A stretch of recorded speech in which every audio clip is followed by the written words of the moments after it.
What do you get the SEC coach who already has everything, including mediocre results? Well, the answer is, of course, a contract extension. So let's talk about if Missouri got taken for a ride or not. Coming up right now on Locked On Mizzou. You are Locked On Mizzou, your daily podcast on the Missouri Tigers. Part of the Locked On Podcast Network. Your team every day.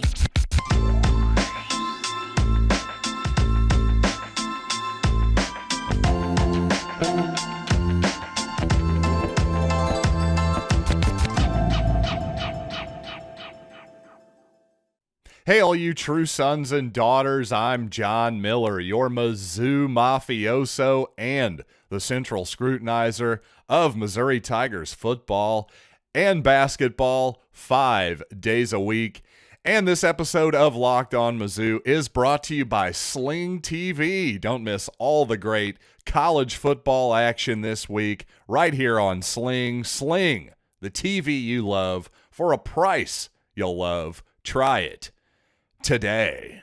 And well, it seems like something Missouri's been trying a lot lately. Hey, let's spend some more money. Let's spend some more money on a new practice facility. And why not? Let's throw down a little bit more. Let's throw a little bit more cheese on Eli Drinkwitz Whopper as well. And in fact, this new contract extension for the Missouri football coach will raise his total salary by about 50%. Eli was making around $4 million a year this season. He'll make $6 million per year with about $250,000 increase all the way until 2027 when he'll be making $7 million a season. Now, obviously, the first reaction here is, why now? Why does Missouri need to extend Eli Drinkwitz at this moment in time when he is yet to even have a winning season? Well, that's a perfectly fair question, so let's give you a little bit of context here. This raise makes Eli Drinkwitz the 8th highest paid coach in the Southeastern Conference, meaning he's actually making more than Josh Heupel at Tennessee and Mike Leach at Mississippi State, among a few others. Now, as for Josh Heupel, in fact, I'm getting a press release from his agent, Jimmy Sexton, that's just screaming, not for long, in terms of Eli Drinkwitz making more money than him.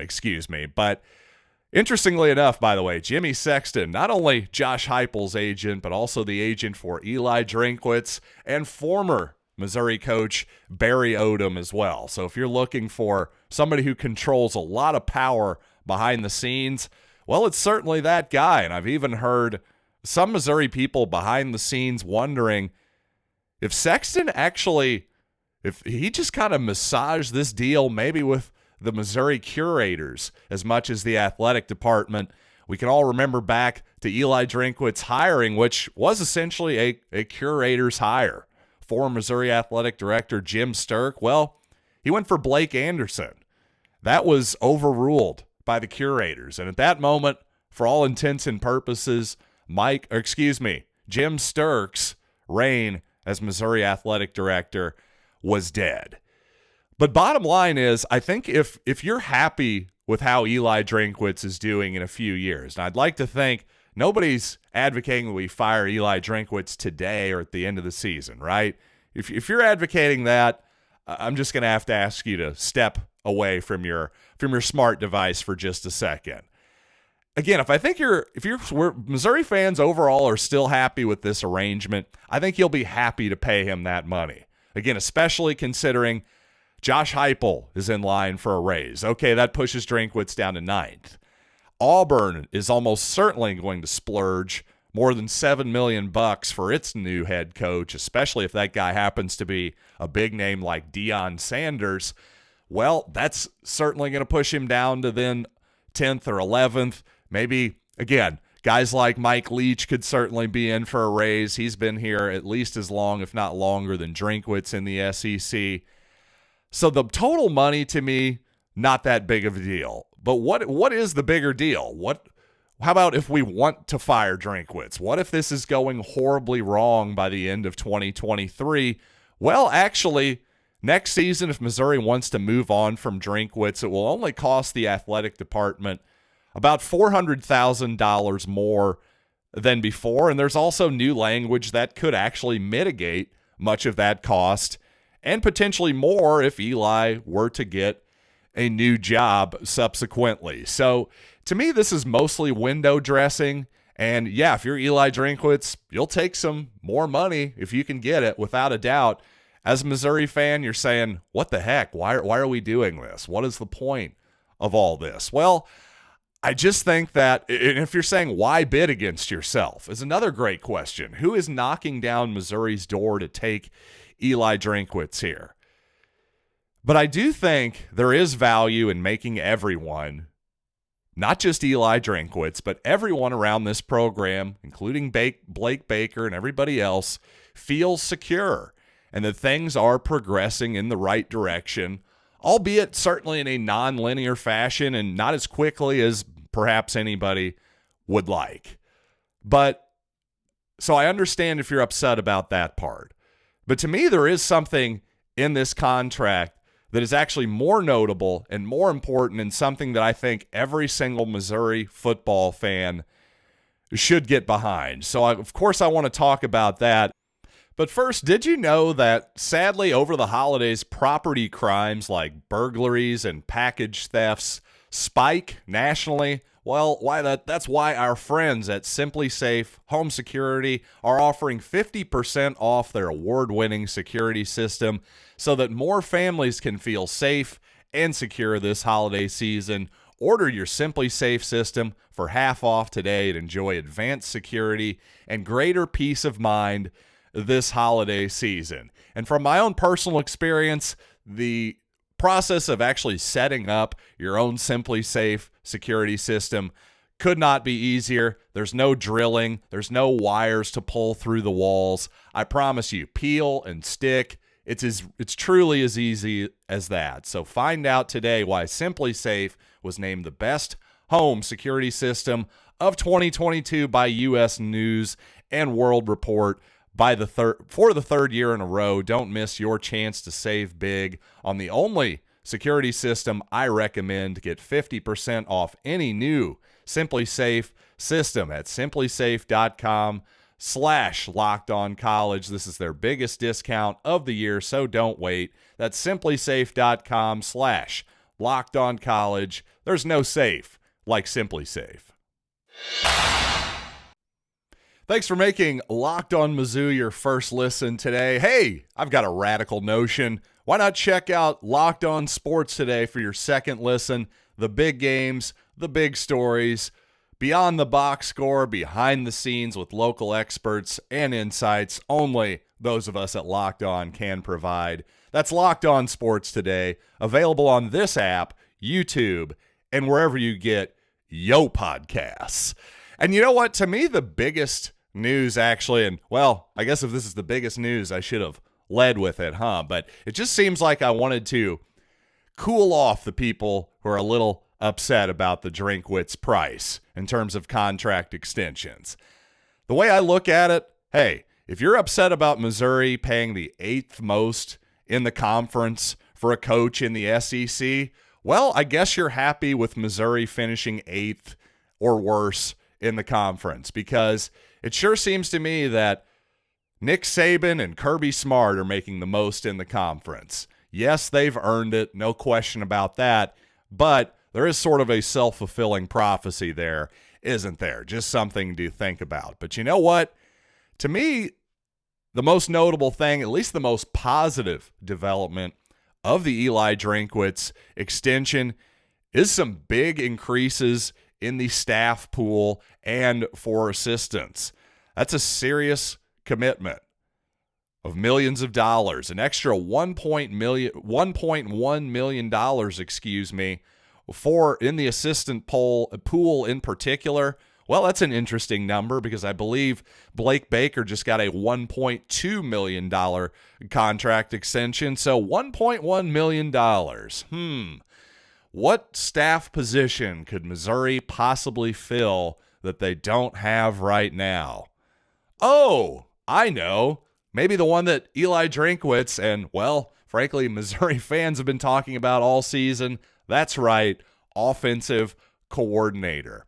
I thought it was really interesting a couple weeks ago when Drinkwitz basically said he was open to the idea. He's open to anything to making this team better. And sure enough, a couple weeks later, he gets a contract extension and a little bit more money to go find said offensive coordinator. Now, that's not explicitly set out in this contract or anything, but I don't know. Connect the dots. These ones are pretty easy. I'd say this is good because, frankly, Drinkwitz, if he's going to essentially be your recruiting coordinator, the guy is out on the road practically every weekend.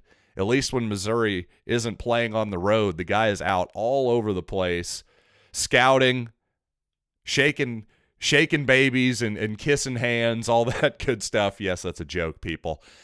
But I just think that with as much as he has on his plate just in general, regardless of the results, and the results obviously have not been pretty offensively, I think you're going to see a new offensive coordinator for the first time at Missouri since the Barry Odom era and Derek Dooley.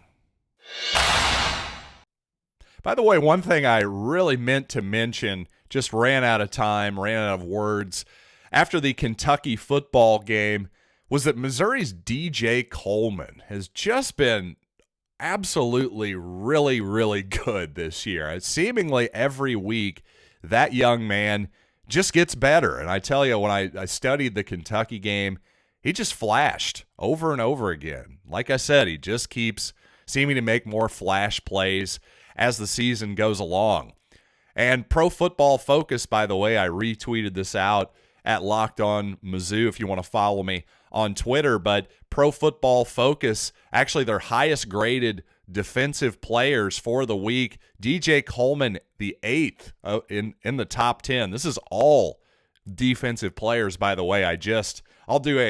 This is the first time in Locked On Mizzou history. Allow me to do a pre-correction here, because on tomorrow's episode, you're going to hear me with Eric Kane of Locked On Vols. I said he was 8th among pass rushers. Oh no, DJ Coleman 8th among all the highest graded defensive players in week 10. So that definitely matches up with what I saw. Sometimes I feel like PFF is way off, but in terms of guys who've performed really well, I think you can rely on them. And certainly that grade matches up with what you're going to see when you turn on the film. DJ Coleman, a guy who Missouri plucked out of the lower division, out of Jacksonville State. I mean, when's the last time you found a pass rusher from that level who came in and was just an immediate impact guy on the defensive end, defensive line? That is a rare combination. So shout out to Drinkwitz, the staff, whoever specifically recruited him, because wow, that is quite the coup.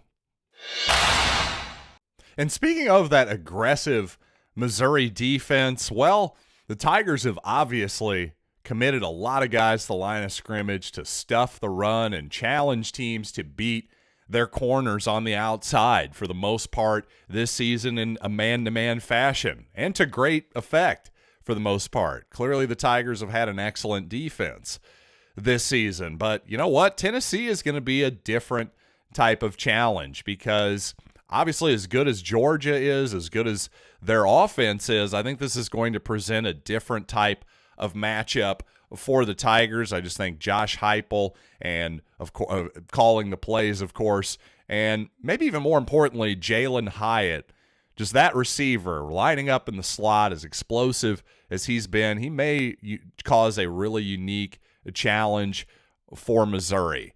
And I just am curious to see if Missouri is as aggressive, if they're going to play as much man-to-man defense against Tennessee. Frankly, I think they should, even if it burns them a couple times, even if Hyatt gets a long touchdown or two. I think the Missouri just has to stay the course. I think they have to challenge their secondary to just keep hanging in there, keep playing good defense, keep playing the kind of ball they have all season. This will probably be their biggest challenge to date. I think Tennessee's receivers are better than Georgia's. I think their offense overall is better than Georgia's. So I think as well as they played in that game, this is even a bigger step up, especially the difference between playing a night game at Faurot Field and playing Tennessee. Well, that's pretty stark. At least it's an early kickoff for the Vols. Maybe the crowd will be a tiny bit asleep, but considering that Tennessee's coming off a loss, tough spot for the Tigers, and certainly I'm not expecting a win or anything, but once again, I am really curious to see how Missouri's defense handles the Vols. And, well, again, it's Georgia, but Missouri isn't that much worse than Georgia defensively. So if the Dogs can hold Tennessee to without an offensive touchdown until the fourth quarter, well, Missouri's got a chance too. And would you believe that some bowl projections have Missouri and Kansas meeting up in the Liberty Bowl in Memphis? Well, of course, that projection alone has a lot of Missouri fans chiming in already, so I'm definitely going to chime in as well. But you know what? Can we pause the pod for a second? Okay, we're paused. Good. Because here's the thing. You got to try this. I'm talking about Built Bar's new reimagined flavors, cookie dough topper, coconut, brownie bar, coconut brownie topper. Ah, yes. And also the white chocolate peppermint granola. It's Built's take on the granola bar, so it's more filling and yet still insanely tasty. And candy cane brownie puff. Built Bar puffs are like biting in to the universe's most delicious cloud. Ah, yes, finally, the Built Bar talking points starting to match my hyperbole. You gotta love that. Well, it's all about Built. So get 15% off your order right now by using the promo code LOCKEDON15 at Built.com. That's LOCKEDON15 for 15% off at Built.com. Well, I can't believe that this even has to be asked, but should Missouri fans be excited about a potential Tigers-Jayhawks bowl matchup? I mean, hell yeah, they should. Why shouldn't they be excited about that? There seems to be this idea going around that, oh, well, Kansas has a better team this season. Are you kidding me right now? Would we really rather play Army again? Is that the thing that we want to do? Because to me, this is exactly the type of matchup that can save bowl season. Why shouldn't bowl season, the scheduling process, be more flexible with its matchups? Why can't we make interesting games, interesting regional games happen on a more regular basis? I mean, we can fix this. We can absolutely fix bowl season. People still watch these games, but hey, if you get Missouri and Kansas, especially a Kansas program that love them or hate them, and we certainly hate them here, you got to admit they're probably going to be excited to go to a bowl game. They haven't bowled in 13 years or perhaps 14. Was it 2008 was their last bowl trip, I believe, maybe 2009. But regardless, all right, Kansas has a better team this year. Who cares? I'm not scared of Kansas. This isn't the last time we're ever going to play the Jayhawks. People are acting like there's some weird downside to this. Well, yeah, obviously losing to Kansas sucks. But if that's your big worry, then I guess we should never play them again. But I thought, wait, we were mad at Bill Self because we weren't playing Kansas. So I'm confused. Missouri fans seem to be all over the map here on the Kansas thing. I don't quite get that. And also, by the way, perhaps Missouri would actually try harder in this game. It wasn't exactly like Missouri threw out their very best lineup last season. And, hey, maybe Eli Drinkwitz will give potential traveling Missouri fans an injury report a little more than a week before the season. Oops. Did I just catch a certain Missouri safety's ire with that statement? Oh, well, don't worry about it. Just an inside joke there for you real ones who have been longtime listeners here of the Locked On Mizzou podcast. Bottom line, if you don't think a Missouri-Kansas bowl game would be a win for Missouri fans, a win for Kansas fans, a win for the Liberty Bowl, a win for college football, a win for ESPN who's televising the game, well, I don't know what to tell you, because there's no chance that Missouri or Kansas playing any other opponent would get as much interest as that. Isn't that the whole point? Interesting games, fun, mirth. I don't know. Let's not overthink college football. And thanks again for making Locked On Mizzou your first listen. Definitely check out my crossover show with Eric Kane of Locked On Vols tomorrow. A good listen, a good time with Eric as per usual. And now for your second listen, check out Locked On Sports Today, the biggest stories of the day, plus instant reactions, big game recaps, and the take of the day, available on the Odyssey app, YouTube, and wherever you get yo podcasts. So, until next time, I'm John Miller, and this has been Locked On Mizzou.